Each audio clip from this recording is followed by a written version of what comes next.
उधर अमेरिका ने भारतीय लोकतंत्र की जमकर तारीफ की। इसके साथ ही अमेरिका ने भारत के लोकतंत्र पर सवाल उठाने वालों को तगड़ा जवाब भी दिया और भारत पर निशाना साधने वालों को दिल्ली जाकर सच्चाई का पता लगाने की नसीहत दे दी। प्रधानमंत्री नरेंद्र मोदी इसी महीने की 21 तारीख को 3 दिन के अमेरिकी दौरे पर जाने वाले हैं, लेकिन उनके इस दौरे से पहले ही अमेरिकी राष्ट्रपति बाइडेन भारतीय लोकतंत्र के मुरीद हो गए। उनके मुताबिक भारत के लोकतंत्र को वहां जाकर कोई भी महसूस कर सकता है। इसके साथ ही उन्होंने उम्मीद जताई कि प्रधानमंत्री के अमेरिकी दौरे से दोनों देशों के रिश्ते को और मजबूती मिलेगी।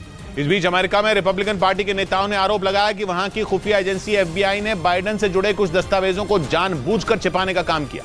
इल्जाम है कि इन दस्तावेजों में बाइडेन के रिश्वतखोरी से जुड़े एक मामले का पूरा कच्चा चिट्ठा है। जानकारी के मुताबिक ये मामला तब का है जब बाइडेन अमेरिका के उपराष्ट्रपति थे और आरोप है कि राष्ट्रपति बनने के बाद बाइडेन के कहने पर वहां की खुफिया एजेंसी FBI ने इन दस्तावेजों को दुनिया से छिपा लिया। यही वजह है कि अमेरिका में रिपब्लिकन पार्टी के नेताओं ने इन दस्तावेजों को सबके सामने लाने की अपील की। उनका आरोप है कि बाइडेन ने FBI के साथ मिलकर अमेरिका की जनता को धोखा देने की कोशिश की और दावा ये किया गया कि उन्होंने इस साजिश में FBI के मुखिया को भी अपनी तरफ कर लिया, जिसके बाद FBI चीफ के खिलाफ भी रिपब्लिकन पार्टी के नेताओं ने मोर्चा खोल दिया।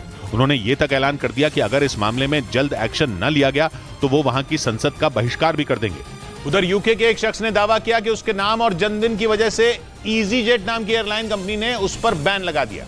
इसके साथ ये घटना तब हुई जब वो अपने दोस्तों के साथ छुट्टियां मनाने स्पेन जाने वाला था, लेकिन जिस दिन उसकी फ्लाइट थी उसी दिन EasyJet नाम की एयरलाइन ने उस पर 10 साल के लिए बैन लगा दिया। यानी वो अगले 10 साल तक इस एयरलाइन में किसी भी विमान में सफर नहीं कर पाएगा। क्यूरिन हैरिस नाम के इस शख्स का दावा है कि ये सब इसलिए हुआ क्योंकि इसी कंपनी के एक विमान में 2021 में एक दूसरे शख्स पर नशे में यात्रा करने का आरोप लगा था। उस शख्स का नाम भी क्यूरिन हैरिस ही था और इत्तेफाक से उसका जन्मदिन भी उसी दिन था जिस दिन उसका जन्म हुआ था। हालांकि जिस शख्स पर नशे में यात्रा करने का आरोप था उसे बाद में जेल की सजा हुई थी। दावा है कि एक जैसे नाम की गलती की वजह से ही EasyJet एयरलाइन कंपनी ने उस पर पाबंदी लगा दी। इधर लॉरेंस बिश्नोई गैंग से कनेक्शन रखने वाले हाशिम बाबा गैंग के हथियार सप्लायर को दिल्ली के जाफराबाद मेट्रो स्टेशन के पास से पुलिस ने गिरफ्तार कर लिया।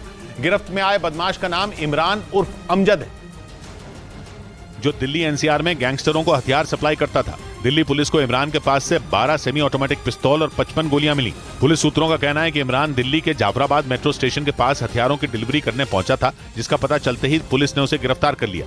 जांच में ये बात सामने आई कि इमरान पहले दिल्ली के गांधीनगर में जीन्स बेचने का काम करता था। 2016 में उसे लूट के मामले में गिरफ्तार किया गया था, जिसके बाद वो तिहाड़ जेल पहुंचा, जहां उसकी मुलाकात अनु नाम के बदमाश से हुई। बताया जाता है कि बाद में जेल से बाहर आने के बाद वो उसके साथ मिलकर हाशिम बाबा गैंग के लिए काम करने लगा। इस बीच गुजरात के पाटन से दिल दहला देने वाला एक मामला सामने आया। आरोप है कि वहां एक दलित लड़के के साथ मारपीट की गई और आरोपियों ने उस लड़के के अंगूठे को काट दिया, क्योंकि आरोप है कि उस दलित लड़के ने क्रिकेट मैच के दौरान बॉल को उठा लिया, जिसके बाद क्रिकेट खेल रहे कुछ लोगों ने उस लड़के के साथ मारपीट शुरू कर दी।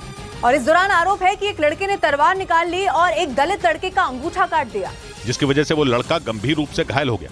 इस वारदात के सामने आने के बाद पुलिस ने कार्रवाई करते हुए 7 लोगों पर केस दर्ज कर लिया और 4 लोगों को गिरफ्तार कर लिया।